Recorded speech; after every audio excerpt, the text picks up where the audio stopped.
Good morning, good afternoon, and good evening, wherever and whenever you're listening or watching. This is the Awesemo NHL DFS Strategy Show, and I'm your host, Michael Clifford, aka Slim Cliffy. With me for the next hour, still trying to figure out what the hell the Dallas Stars were doing last night, Mr. Joshua Harris. Josh, how you doing today, bud? I am awake. I am here. I'm ready to break down some hockey. Yeah, Josh was working late at his other job last night, so he's got his coffee. Actually, is it another bang? Cotton candy, sugar-free, no calories. Yeah. What's in it that makes it taste good? I don't know, but my insides are probably melting right now. Well, I don't think that's exactly the pitch they're looking for, but hey, Bang, hit us up if you want to give us a little sponsor. We could use it for the Saturday morning shows. If you guys haven't already subscribed to this channel, now is a perfect time to do so. We've got you covered for every DFS sport, including daily streams for NFL, MLB, and NBA, which just started this week. And I noticed our NBA guys are having a real good season to start off. And then we've got NHL, PGA, college football, and a whole lot more. It doesn't cost you a thing to subscribe, and it really helps us out. So just click that subscription to this channel to get all our shows as they come. All right. Quick review of last night's slate. I had my first, I would say, like good slate of the season. Went about 4x last night. I just went with one lineup. I had Connor, the McDavid Edmonton power play stack. And then I went Vegas 3 for a game stack. Now Vegas 3 didn't do a whole lot, but Nick Hague scored a goal. Had him as a punt on the blue line. Nolan Patrick scored a goal, and that, along with Connor McDavid and Leon Draisaitl and Zach Hyman and those guys, brought me to a nice cash. How did you do last night, Josh? I would have done fine, but right before lock, I swapped Andre Kasha and Linus Ullmark to Adrian Kempe and Johnny Quick.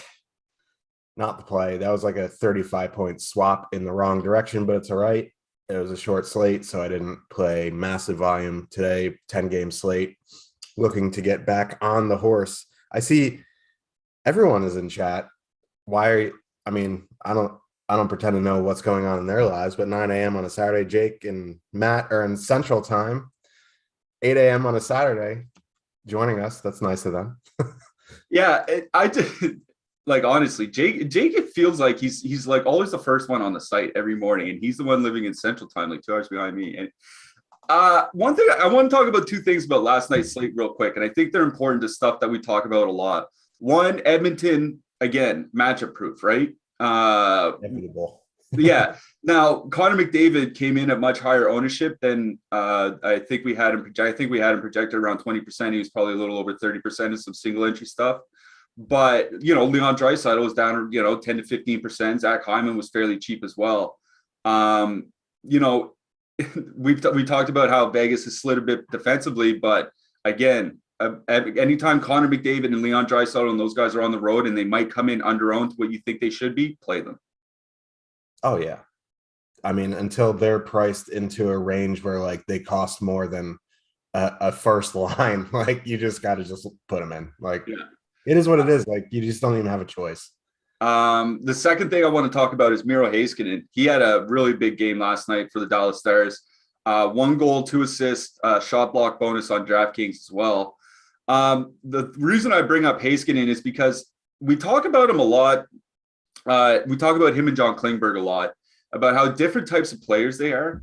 And Miro Heiskanen, he's a guy we talk about one-offing a lot, right? Because he's a guy that can create offense on his own. He's a guy that looks to score goals on his own, whereas Klingberg is more like the playmaker. So if Klingberg has a big night, it's likely, Sagan and Pavelski and those guys are going to have a big night. But if Heiskanen has a big night, he can do exactly what he did last night, and that's absolutely smash an entire slate while the rest of Dallas does basically nothing. Yeah, I mean, until Dallas fixes their lines, like, it's just one-offs and D-men. Like, their line combinations are so bad. But, like, I don't know. We'll have to wait and see how soon Jason Robertson comes back, because if Robertson is with Hinson and Radulov or Guryanov, something like that. It was Robertson, Hintz, Pavelski was the line. Yeah. If they come back together when Robertson comes back, that's a line I'm looking to play. I'm not itching to play Sagan or Ben or those guys anymore. They're kind of, the sun is setting on them. But Jason Robertson, good young player. He was in the Calder discussion last year, so can't wait for him to come back and maybe actually have a playable line on Dallas. I mean, Jamie Benn, I think, looks good at center. They got to keep him off the wing. And hey, Dennis Gurianov scored last night. Might have not gotten a hat trick, but got on the board, and that's definitely always nice to see. All right, we do have a huge slate ahead of us, so we may as well just jump right into these games. Our first game is the Detroit Red Wings with a 2.5 implied goal total going into Montreal. The Habs have a 3.1 implied goal total. Of course, Tyler Bertuzzi is not going to be playing for the Red Wings. Because of Canada's border rules, you have to be vaccinated to cross into Canada, and he's not vaccinated, so he will not be playing tonight, nor will he be playing any games in the future this season in Canada. So he's out. I think that's a fairly big loss to the top line, right? Because yeah, Lucas Raymond looks nice, but you got to remember he's still a rookie playing his fourth NHL game ever. And then there's really not, there's really, with Bertuzzi and Vrana gone, there's really not a lot of help in the lineup left other than, maybe Robbie Fabry or something like that. So Detroit looking kind of thin. Montreal, I don't know what we're going to do with them, but they do have a 3.1 implied goal total, so they're going to draw some ownership, especially at their pricing. What do you think here, Josh? Yeah. So the first thing, Bertuzzi being out, maybe that sucks for the top line, but like if you were itching to play Detroit 1, it's going to be easier because Bertuzzi was 7,600. It depends who moves up. If it's like Zadina, he's 4K, Fabry 4,100. And, those are the two most expensive wingers besides Bertuzzi. So, I mean, like, it's going to be a fairly cheap stack. They're probably going to be fully correlated on the power play. Montreal's looked horrific defensively this season. I don't know if you want to play Detroit on the road on a 10-game slate, but I may be interested in using a little bit of that top line. The thing is, they're going to get Dvorak, and that line has looked good. I'm going to keep going back to the well there because they're super cheap. They're almost fully correlated on the power play. They're all under 4K to full stack. It lets you do a whole bunch of stuff. That's the line I'm going to be using for Montreal. And I get it if you want to go to Hoffman, Suzuki, Gallagher, because there is no line on Detroit that screams, yeah, we're going to shut you down. But like, they haven't looked great.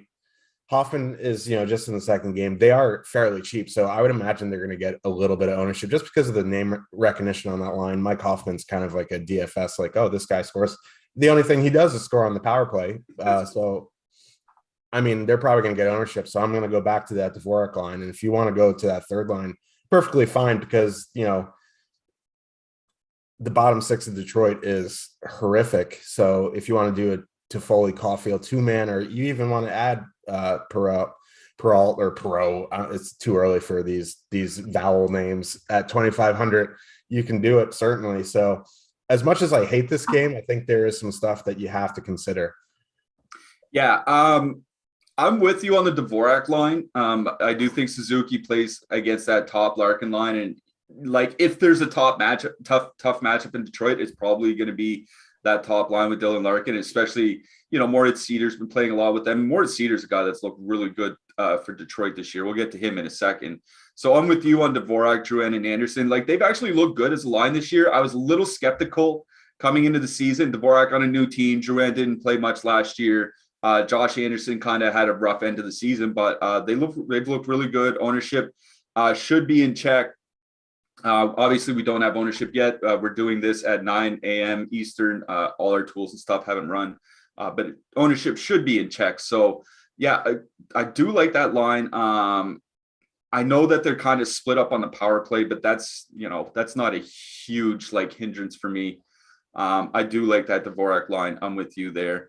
On the blue line, like I said, I like Moritz Seider from Detroit. The problem is 3,600. I find it's a little bit expensive, and I don't know if he has a huge game without the rest of Detroit having a huge game. I don't know if I just one off him. You know what I mean? So I think Danny DeKeyser makes a little bit of sense. He could play 20 minutes and get some blocks. Is there anybody on the blue line here? I mean, Jeff Petrie, 5K is cheap enough to play, I think. Anybody else on the blue line? Cliffy waking up and choosing violence with a Dane DeKaiser reference before 9:15. But yeah, no, I get it. Like he's man, 3,700 is actually not bad. I would imagine there's some stuff in that range that I'd prefer, but if you're using Detroit, it does make sense. David Savard, someone I'm going to look at as well, 2,600, block some shots, plays decent minutes. So Petrie 5K definitely makes sense if you're doing anything with the power play. If you want to go to Chris Weidman, if you're using one of those secondary lines, I think, he's not a guy like who's going to play 21 minutes, but he is on that secondary power play. He did hit the score sheet last game on the power play. So he's min priced. You could do worse for min price.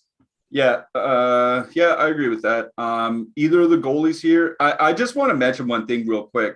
I know we haven't had a lot of games yet, but these are two of the more penalized teams in the NHL. And I know we don't really like the Montreal power play here on this show, but like you mentioned, Chris Weidman, PP2, if Montreal can get 4 or 5 power plays tonight, like he's got to run into something, right? Eventually. So yeah, do like Weidman.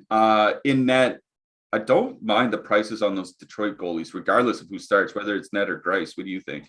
I agree. I think you have to consider it just because of the shot volume, and Montreal has not been able to score consistently so far this season. Yeah, I think that's another thing is they do have goal scorers, but they really haven't shown it yet this year. So as long as they stay cold, I'll keep picking the goalies against them. All right, let's move it along to the next game. Colorado 3.0 implied goal total going into Tampa Bay. Tampa has a 3.1 implied goal total. Tampa hasn't practiced in a couple days, but their last practice, they were running Platt, Point, Stamkos as the top line. Obviously, with Nikita Kucherov out, they've had to make a few changes. Platt, Point, Stamkos over the last few years has been a really, really good line together. 2.9 expected goals for, 2.0 expected goals against. So we're looking at nearly a 60% expected goal share. Something like 4 goals for per 60 minutes, which is just super great. Now, this is all at 5-on-5, mind you. Those are all really good numbers, but, they're going up against Colorado. Colorado, even with a couple of injuries, probably still one of the better defensive teams in the league. Even the Kadri Burakovsky line, I thought has looked decent defensively so far this year. So I think Tampa might be a decent stack, but it is a tough spot. So what do you think here, Josh? Yeah, it is a tough spot, and they're kind of expensive. Stamkos at 7,700 is a bit tough to swallow. He's not the elite primetime scorer he was from 4 or 5 years ago, but he's still good. But this is a tough matchup. These top lines going into each other, and then you start going down the lineup, and it's a mess on both sides with the injuries. I kind of like Colorado too here. Kadri Burakovsky get the secondary power play time. Mikhail Maltsev is on that line. He's been priced. If you want to bring him along, that's fine. After you get past the top line for Tampa right now, it's just there's nothing there anymore. So it's a big concern for the Lightning going forward. But I think if I was going to go to a line, obviously, you want to talk about matchup proof. McKinnon line is matchup proof. I would even start considering, maybe the point line a tad matchup proof, but this is a tough one. So if I had to pick a top line, it would be the Colorado top line. They are very expensive on the road. So I wouldn't go crazy, but I would have them in my mix for sure if I was making at least 20 lineups. But yeah, for me, Colorado at least the 2-man of Kadri Burakovsky, they should see some decent softer matchups on the Lightning who have struggled defensively to start the season. So, for 9,400 for the 2-man, I think that is acceptable. I'm glad that you brought up kind of like how tough this matchup is and maybe playing some Colorado. Like, I'm wondering how the ownership kind of works out in this one, right? Because as we sit here, they both have relatively the same implied goal totals, and there are much higher totals across the board. New Jersey 3.4, Florida 3.6, Toronto 3.3, Winnipeg 3.2. Like, there are a lot of other spots that I think some ownership might go, and I'm wondering if this not necessarily overlooked, but I think under-owned relative to what it should be, right? Like, if this game comes out 6-4 for either side, I don't think anybody would be particularly surprised because of all the offense that is available, despite how good these two teams are defensively. So I'm going to wait for our ownership runs. I might end up with some Tampa 1 here tonight. It's just, I know it's expensive at 19.4, but they're fully correlated and it saves $4,000 off Colorado. So like, I think I'm just gonna wait. Yeah, I'm gonna wait to see where ownership is before I make a decision here. I think I do like both of the top lines, honestly. I'm with you on Colorado too. I would probably prefer them, all things equal, than Colorado one. But I do like both the top lines here. Tampa Bay's top line, especially more. I went over their numbers. They have been really good over the last few years. On the blue line, I don't know if there's anybody that sticks out particularly to you. Victor Hedman, obviously, he's really expensive. Cale Makar's price has come down, so it's actually a little bit easier to fit Makar in a Colorado stack than it is Hedman in some Tampa stacks. Ryan McDonough 3,000. Anybody else? Yeah, I mean, if you're using Colorado too, I think Sam Girard at 4,000 makes sense. That's not going to kill you. Bowen Byram, top pair, 3,100. McDonough Chernak pair is where I usually look for Tampa Bay, but their prices have come up. But if you're in that range for your last one-off defenseman, I don't mind either of them. Yeah, I think the only thing with Byram is like, only one game over 18 minutes. So Yeah. I think I'd have to put him in a stack. You know what I mean? Like, I'm not sure if he goes out and gets like a shot and block bonus by himself or something. You know what I mean? So I think, yeah, Byram in a stack would make a lot of sense to me. Andre Vasilevsky is probably going to end up one of my favorite goalies on the whole slate. What do you think? Yeah, I was just going to say, like, he's normally 84, 8,500. He's 7,800 at home against, Colorado. They're a bit banged up. They're still going to have some volume here. Even Darcy Kemper, 7,600. I do worry about Tampa's shot volume. They're more reliant on, special teams sometimes, but either goal in this game, I think very good correlation play for using them. And I would definitely have them in my one-off mix. Yep. Completely agree with you on that. All right, let's move it along to the next game. Buffalo, 2.7 implied goal total going into New Jersey. The Devils have a 3.4 implied goal total. Some news here. Ty Smith should be back for New Jersey. He had been injured, normally on a pair with Damon Severson, probably the second pair, I guess. He should be back tonight. The reason why that's kind of important is that assuming Dougie Hamilton stays on the top power play unit, they now have Severson, Subban, and Ty Smith for the second PP unit, which means one of those guys is going to get left off. We just don't know who it's going to be yet. I think it's going to be Severson that gets left off, but I guess we'll find out tonight. Jack Hughes is still out with a dislocated shoulder. He's going to be out for a little while, so don't expect him anytime soon. Buffalo played last night, so they're on a back-to-back. What do you see out of this game, Josh? Because Buffalo has been pretty good defensively this year, but New Jersey's carrying a high total even without Jack Hughes. Yeah, I'd be interested to see the ownership on NJ1 when we get our first run. Zaka, Heischer, and Bratt. They're not super expensive. I would imagine they're going to be, moderately popular today. And I just don't know, like, yeah, Boston put up 5 goals last night on them. I have a weird feeling like I am going to be fading NJ1 tonight. I'm not super in love with them. I think for me, like, I know they're in our lineup builder as the third line, but I think, they're the second line. I kind of, as a filler, I kind of like Dawson Mercer, Thomas Tatar, Andreas Janssen, that line. They're super cheap. They're going to, I want to say, like, the top competition on Buffalo, they're all like third lines in the NHL. So like there's nothing really to fear there. They're on a back-to-back. It's probably going to be Dustin Tokarski going. If you're looking to fit in like an expensive power play stack or even like an expensive line, I don't mind this line because they're super cheap. Power play correlation isn't great. Tatar is 3,500 power play 1, but Mercer and Janssen, 5,400 for the two of them, both on power play 2. I think, that's a spot where I'm going to look for some salary relief. I'm probably, I'm not going to say, oh, don't play the Devils top line tonight, but for me, I'm probably going to be off them. On the Buffalo side, they're just, back-to-back on the road.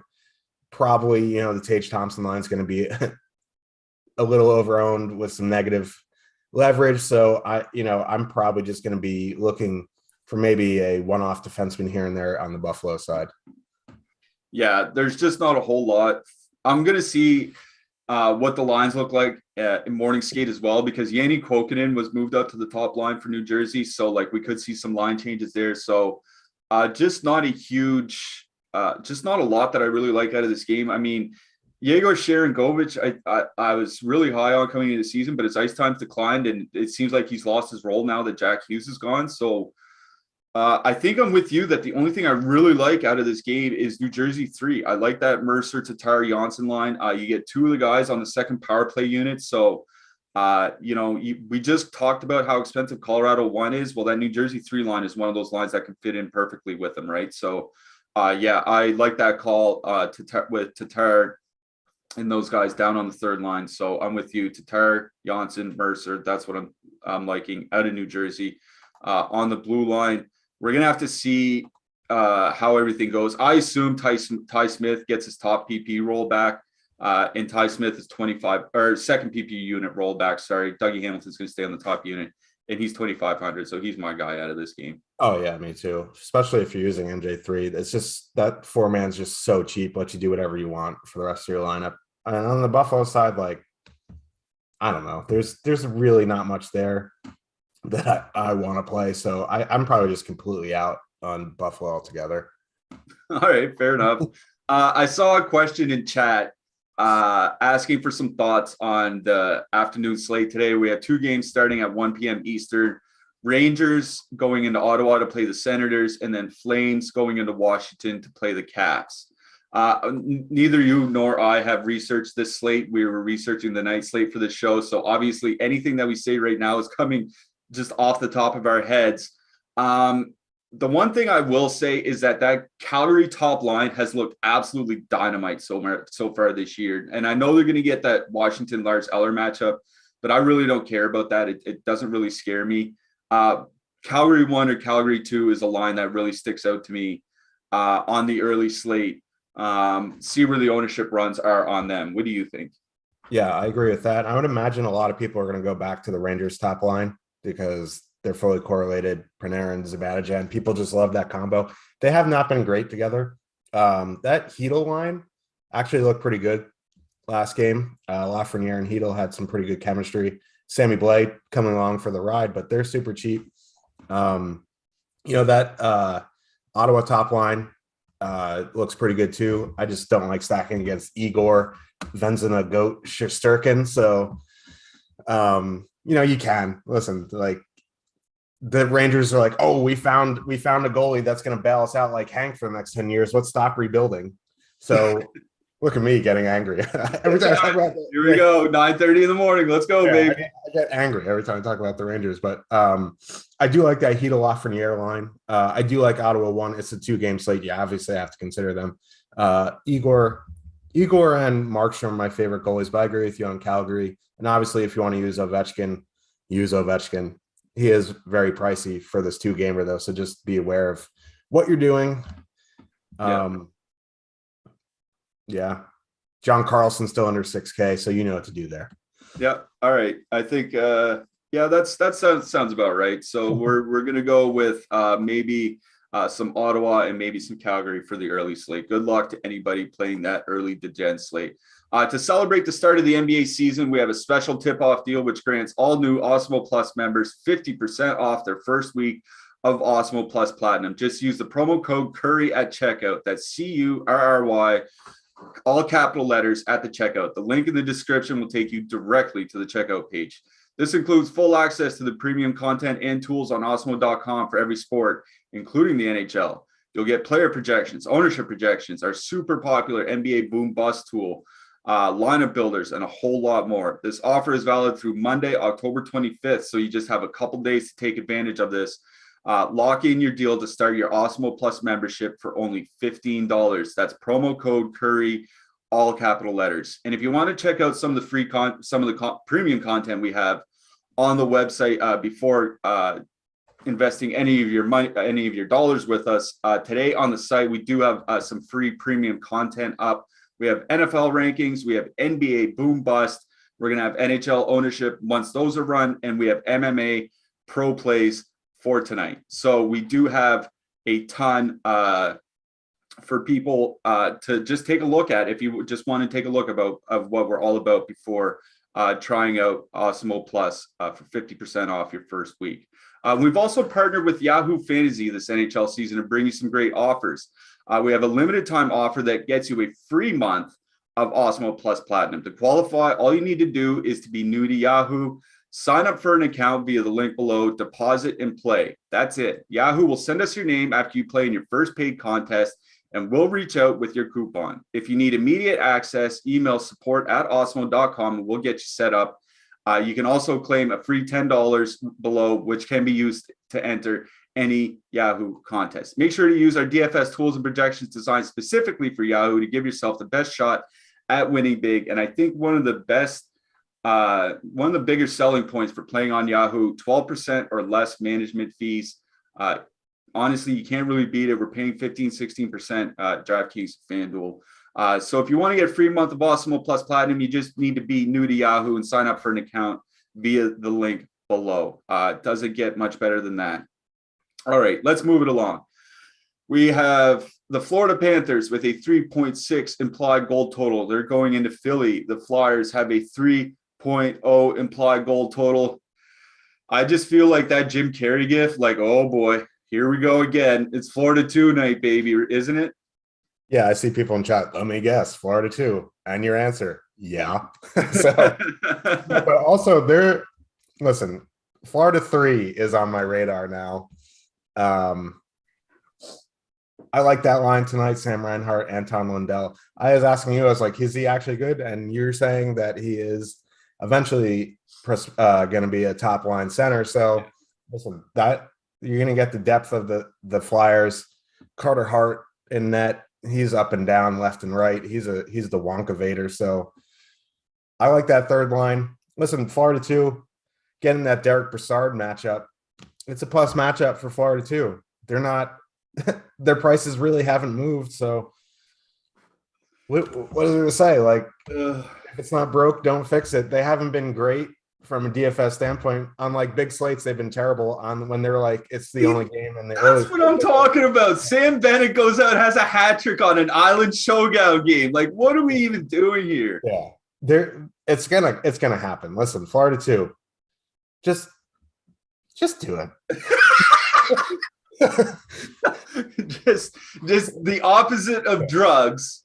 Just do it. Yeah.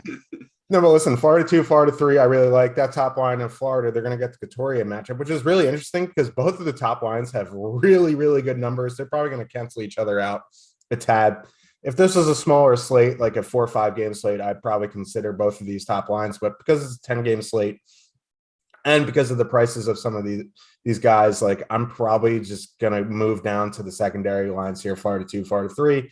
I don't mind the Florida second line. I just don't want to pay their price. I wish they were cheaper. 5,100 Derek Brassard.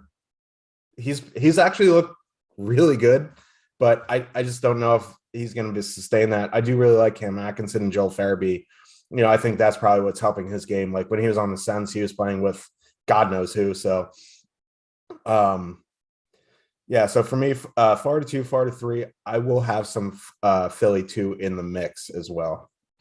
Yeah, I think obviously if there's anywhere to attack this Philly lineup, it's in the middle, right? I think that's where you're going to see the weaker defensive lines. Obviously, it's probably not going to be Couturier and Konechny that are going to be lagging defensively. So, yeah, I'm with you. That's another big reason for Florida 2 here tonight, right? Is that, you know, the middle of that Flyers lineup might be good offensively, but they're not good defensively. And I think that, you know, that Florida 2 line,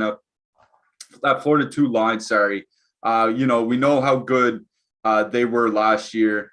This year, they're just, you know, they're keeping it up. Their expected goals is at about 2.8. Bennett and Huberdeau are still on the top power play units. So no concerns there. Philly 1 is kind of interesting to me because, yeah, it is going into Florida and it is going into, you know, what could be a tough matchup. But that Philly 1 line has looked pretty good so far this year. Lots of power play correlation. And here's the thing that really is kind of leading me towards Philly 1. Florida's by far the most penalized team in the NHL so far this year. They're taking 6 penalties a game.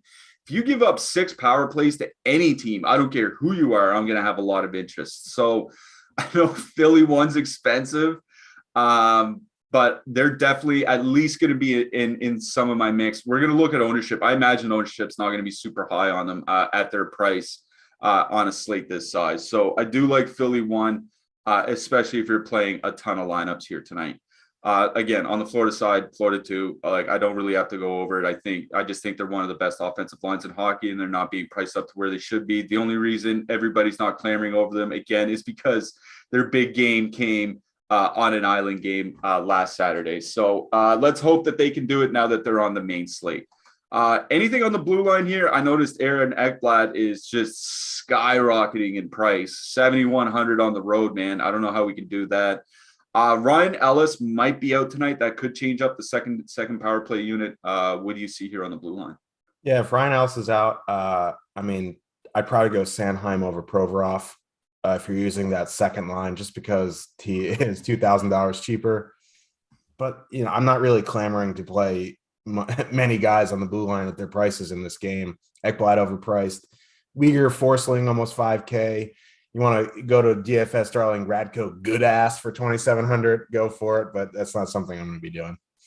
Yeah, he is like one of our favorite like punty guys, but maybe not a necessity on tonight's slate. Toronto going into Pittsburgh. Toronto has a 3.3 implied goal total. Pittsburgh has a 2.9 implied goal total. This is a very interesting game for me. Pittsburgh has a plethora of injuries. Crosby out, Carter out, Malkin out, Rust out. That's basically their top power play unit. Like, I guess you would take off Carter for Gensel or something like that. But like, that's their top three centers, the top power play unit, are out of the lineup. Toronto lost last night at home to San Jose. Leafs fan threw his jersey on the ice. It's not even the last week of October yet. Oh my God, this is going to be an awesome season. Oh, yeah. And the Leafs are carrying a 3.3 implied goal total. Now, Austin Matthews has only played a couple games, hasn't smashed yet. Pittsburgh has a ton of injuries, but they've looked really good defensively, even with some of those injuries. I'm wondering where the ownership's going to sit on on Toronto here, because I could see Toronto coming in, you know, somewhat low, and that would appeal to me in a spot where I think they could smash. Yeah.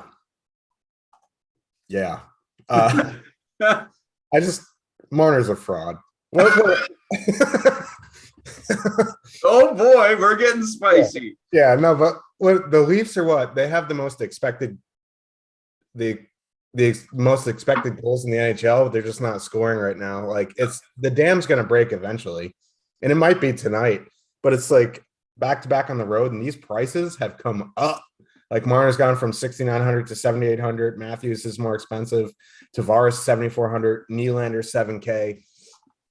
Like, DK was not messing around with them tonight, but it's a good spot.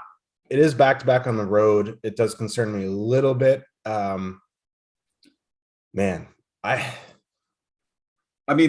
thing we should mention is they went to a stacked top line last night too, right? They moved Willie Nylander up through the game, so we don't even really know what the lines might be. They could go with the stacked top line again. And they're not going to have skate because they're going back to back. And so, you know, if you want to go for a really expensive power play stock on the road, go for it. Do a Nylander, Matthews, Marner. I would imagine that's going to be very low owned. You're just going to have to find some value throughout there. Pittsburgh has looked decent defensively.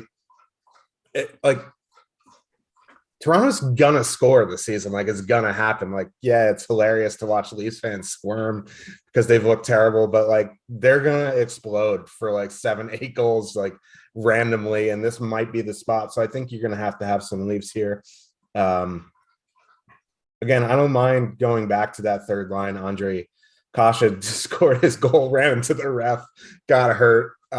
He might be questionable tonight. I don't know, but yeah, Leafs power play does interest me. Be interested to see ownership. If they're going to be low owned, I'm going to be interested. On the Pittsburgh side, if you want to go to that top line, I guess like they're fully correlated on the power play. Leafs haven't looked great defensively. They just got ran over by the Sharks. They're not overly expensive yet. Gensel 7,200, but the other two guys Rodriguez, Kapanen, only $100 more than Gensel combined. So I think you can do that. Jason Zucker, fine one-off top power play, 2,700. Yeah, I'm glad you mentioned Pittsburgh, because as much as, as good offensively as Toronto has been, at least generating expected goals, they're allowing a lot at the other end as well. So don't overlook Pittsburgh in this one. We'll see what their lines look at morning skate. On the blue line, I think Chris Letang is a guy that makes sense as a one-off here tonight.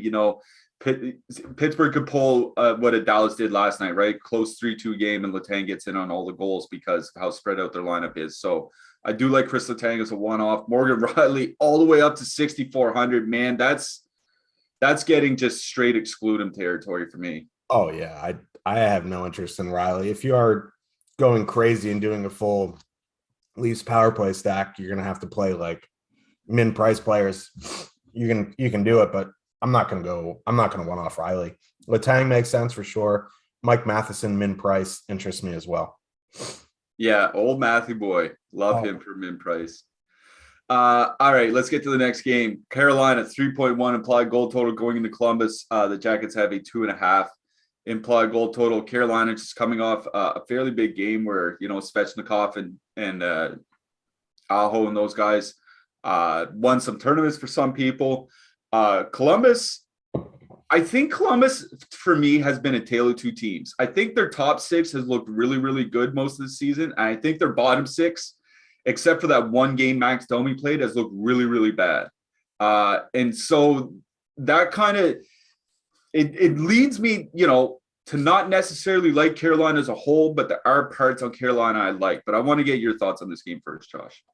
Yeah. Blue Jackets tonight worry me. Like I don't mind using that top line of line, Jenner Voracek. It's just, this is a tough matchup. Carolina's a good team. They're good defensively. And yeah, you're like, oh, you want to go after the bottom six of Columbus. So I don't know if I'd full stack anyone on Carolina tonight. I think what I would do is, do a little power play stack. Little. They're expensive, but I probably, if I had to pick a line, I think it would be, the second line, just because I'm a Marty Netch's stan. But I think you can do like an Aho, Teravainen, Svechnikov, or Aho, Trocheck to get two centers to get different type of build. And you can put a Svechnikov in, you can put Teravainen in, whatever helps you get in the salary. I just like, if you want to use the top line, you want to use the second line, that's fine. I think I'm going to mix and match some power play there. On the Columbus side, that top line, if you want to use it, makes sense. I mean, doesn't really make great sense. Carolina's a good team, but they are forward correlated on the power play. They're not overly expensive. I think they're not a priority for me. You can have them in your MME mix. But other than that, like, I'm not really looking to stack the second line or the third line. If you want to one-off Borkstrand, that's a spicy, expensive, low-owned one-off. But really, this is a Carolina game for me. I think one of the issues I'm running into with Columbus is that I think they're a little bit better than they were last year, but their lines are changing during the games like they were last year. I mean, it's not as bad. Like Tortorella would seem like 3 minutes into the game and Bjorkstrand would be on the fourth line or something like that. But it does seem they are moving around their lines a lot. So I think, two-man stacking, something like a Line A or Voracek, guys that will probably stick together, I think makes a lot of sense. But I'm not stacking. I don't think I'm going to have anything from Columbus here tonight, other than we'll talk about their goalie in a little bit. For me, this is about Carolina 3. And I mean that. I think Columbus 1 and 2 are probably going to go out against the top six. And then I'm not kidding when I say it's a tale of two teams.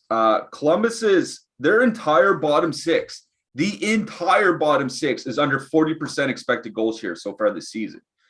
Like, that's obviously they're going to come up, and it's just a bad little stretch early in the season so far, but they've been playing extremely poorly.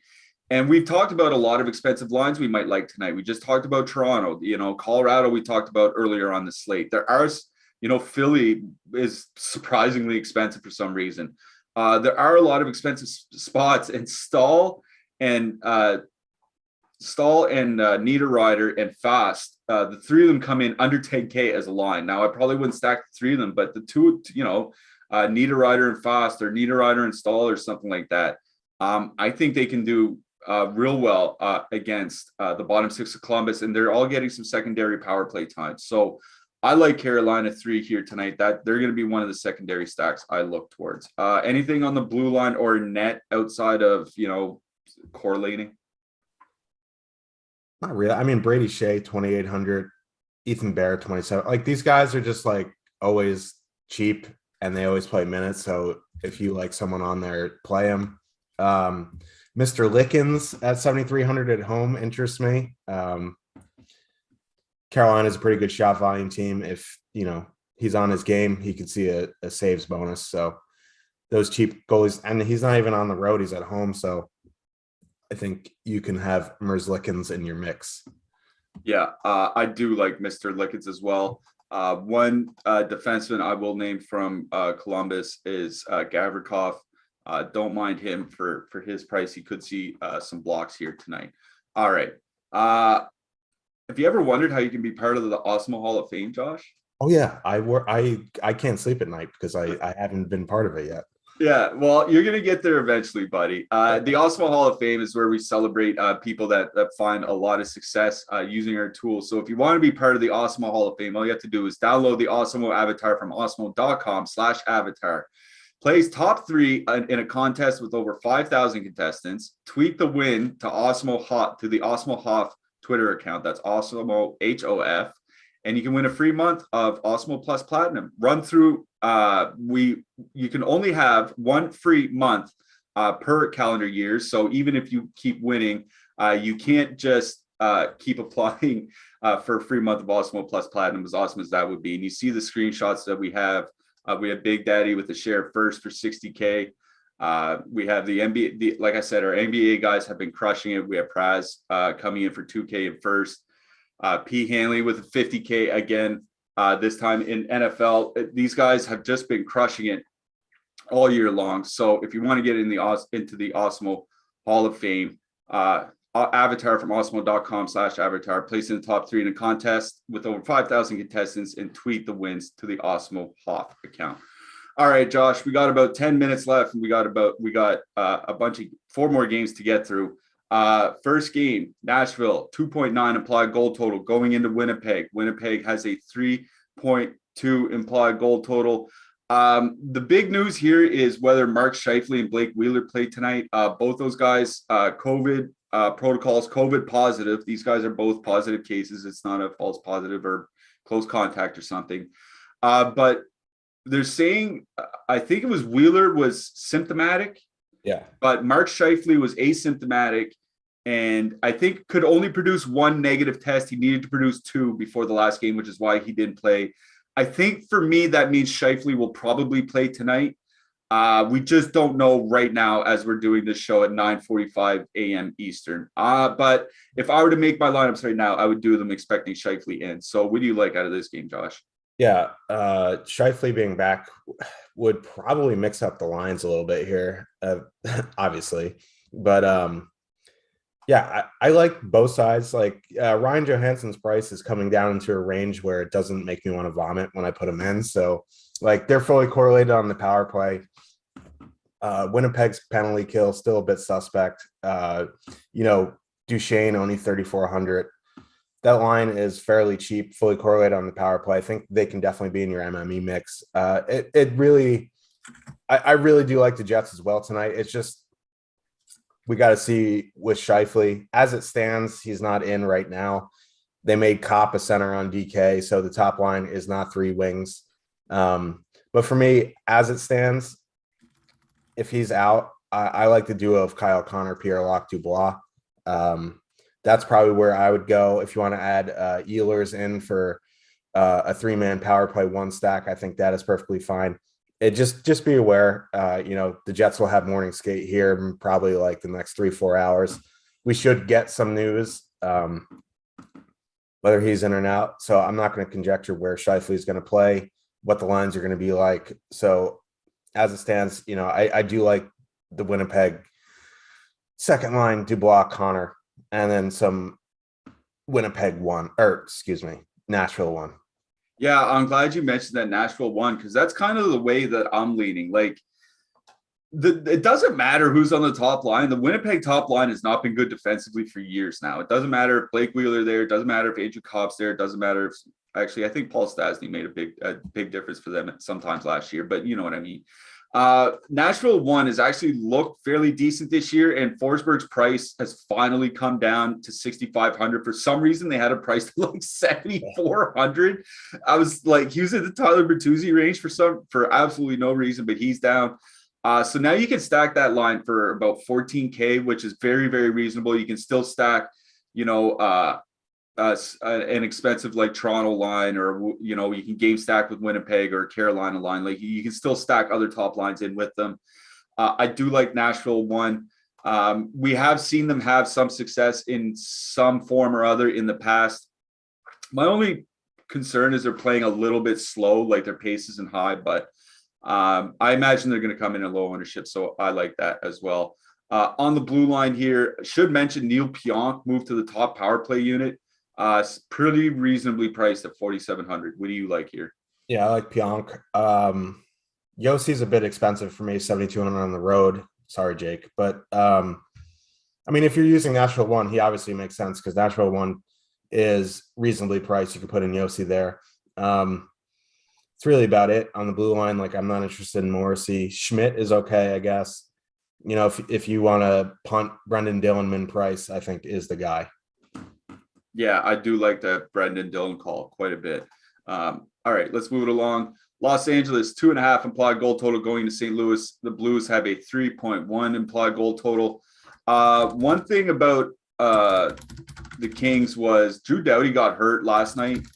We don't know what his status is going to be today. Like, we're not going to know probably for about 6 or 7 hours from now until maybe 5 Eastern or so.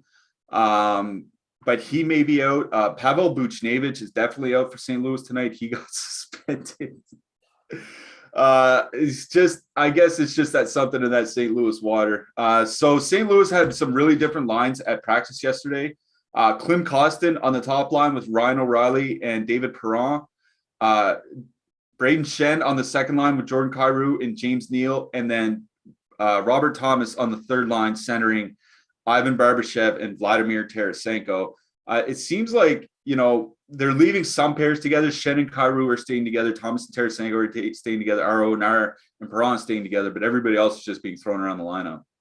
Yeah, Kings back-to-back. My Kings. But, yeah, I'm kind of not interested in the Kings tonight. This is a tough spot. I'm not a big Bennington guy, but the Blues are a good deep team. Back-to-back on the road. I'm probably going to look elsewhere. And where I'm really interested, because, the O'Reilly line is going to get the Kopitar matchup. I think, if you want to use the O'Reilly Perron pairing, I think that's fine. But for me, I'm looking towards that third line, Robert Thomas, Tarasenko. They're going to get the bottom 6 of the Kings. That's where I want to exploit them. Tarasenko power play 1, 5,000. Robert Thomas 3,200 power play 2. Want to include Barbashev power play 2, 2,900. I think that's fine, but I'm going to concentrate on the 2-man of Thomas and Tarasenko. The second line's fine. I just, to know decent defensive center, I think I really want to go to the Blues third line here. I'm kind of out on the Kings as a whole, back-to-back on the road, big slate. I'll look elsewhere. Yeah, I'm glad you mentioned Thomas and Tarasenko because, man, those guys have looked good together this year. I think Robert Thomas is a guy you and I were both kind of looking towards the last couple of years, really improving and coming along, and he's getting a bona fide top-line winger to play with. 3.9 expected goals per 60 minutes so far this year, playing together, 67 shot attempts per 60 minutes playing together. Like, they've looked really good offensively. They're going to get the depth from the Kings. They've carried some ownership on some slates, so that's the one thing I'll say right now as we're doing this before our ownership run is done. Just watch their ownership. But yeah, Thomas Tarasenko is what I'm looking towards out of this game. On the blue line or in net, anything stick out to you? I think for me, it's definitely Cal Peterson. Cal Peterson at 7K makes a ton of sense. He'll almost certainly be starting tonight. Oh yeah, I'm interested as well. Sean Walker, 30. It'll be interesting to see the D pairings if Doughty is indeed out. I think that moves up, Matt Roy or Wah. I forget what he goes by, but he's min price. Sean Walker, 3,400. Empty minutes, Mikey Anderson's going to, get a bump. Edler, 3,500. Just be aware, like, if Doughty's out, there are some guys you can put in as a one-off. Yeah, absolutely. I mean, Sean Walker even. Let's move it along. We got a couple more games to get to. New York Islanders, 3.2 implied goal total going into Arizona. The Yotes have a 2.4 implied goal total. Early in the season, man, but the Islanders have been bad defensively, like bad.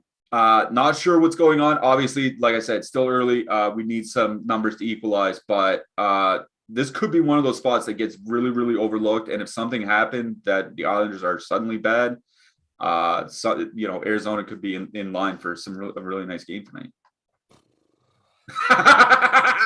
Threw you a curveball there, didn't I? I was not ready for that. Yeah. One thing I'll say on the Islanders, JG Pajot was out with a non-COVID related illness last game. Just keep an eye on that. Zach Parise was centering that third line. Sure. But I do like the Islanders second line tonight. They are way less expensive than the Islanders top line. I think that's where I look on the Islanders side. And yeah, I guess, like, listen, you look up and down the Coyotes lineup and it's not great. But if, they're going to go under on tonight. They got a low total at home. Islanders perceived good defensive team, but you look at the numbers, it's true they haven't started very good defensively. If you want to get in that top line, Schmaltz, Keller, Krause, you can. I think they won't have too much ownership. I'm not a Lawson Krause guy by any means. Clayton Keller, Schmaltz. I should probably cut you off. They changed their lines quite a bit in the last game. It says confirmed. Yeah, it's just there was one line that they went to that really stood out to me, and it was Schmaltz, Kessel, and Dmitry Yashkin. Oh, Dmitry Yashkin. Yeah. Can we do it? Yes, yeah. Like he's fought. Like they were having him on the third line and out of the lineup, and now he's finally getting some real players to play with. That's why I mainly pointed out Arizona. Okay. So what'd you say, Schmaltz? Schmaltz, Kessel, and Yashkin. Ooh, that is a spicy meatball. Yeah, that's what I'm talking about. Because Kessel 47 and Yaskin 26, that's 71, and then you add in Schmaltz. Schmaltz is expensive, but it's still a 12K line. Yeah, and listen, we talked about it preseason. We're going broke playing Yaskin if he gets line mates. So yeah, I don't mind that. Like Yaskin 2,600. Yeah, sign me up. All right. Beg for change on the corner after he donuts. Yeah, I agree with that. We've only got a couple minutes left. So before we get out of here, if you guys could throw us a like and a subscribe, especially subscribe. The subscriptions really help grow this channel and make us look good for our big boss, Alex Baker. We're approaching 65,000 subs, and we want to keep that growing. We'll think you guys want to stick around, but you can unsubscribe anytime if you really don't like us, but we think you guys will. We have a bunch of upcoming shows. We have shows coming up for like 8 more hours later today. NBA Strategy Show with Emac and Steve, and that's followed by College Live Before Lock with Ben and Matt, and then MMA Live Before Lock with Jason and Pete. Then we have back-to-back NFL shows, a NASCAR show, and then back-to-back NBA shows. We are going to be here all day long helping you guys out. We have one more game to get to real quickly. Vancouver 2.6 implied goal total going into Seattle. The Kraken 3.0. Seattle changed up their lines. McCann, Wenberg, Eberle, top line. Schwartz, Gord, Yarncroc, second line. That second line is interesting to me because they're going to be fairly cheap. And I also like the Vancouver power play here tonight because Seattle just hasn't looked as good defensively as we thought. What do you think real quick, Josh? Yeah, I agree with that. I like the McCann, Wenberg, Eberle line. If you want to leave Wenberg off and 2-man McCann and Eberle for power play one, add in, a Gord or a Schwartz. I think that's perfectly fine. I think, Seattle at home, it makes me want to use them a bit more. And I do agree with Vancouver power play. Their power play is very good. Seattle hasn't been great. Vancouver's terrible defensively. So I think Seattle's in a good spot. Yeah. Okay. I should mention Brock Besser was moved out to play with Pedersen and Miller last game. And he's also moved up to the power play unit with them. So could be a big night for them. Do like that Vancouver power play. All right, real quick, Josh, your hat trick pick. My hat trick pick is going to be Brock Besser. I'm going to go a bit off the board again. I'm going to go Sam Reinhart. All right, slipping Sammy Reinhart. I like it. Sam Reinhart for you, Brock Besser for me, for Tyler Zander, for Joshua Harris. I'm Michael Clifford saying stick around for the NBA Strategy Show, but good luck tonight in NHL.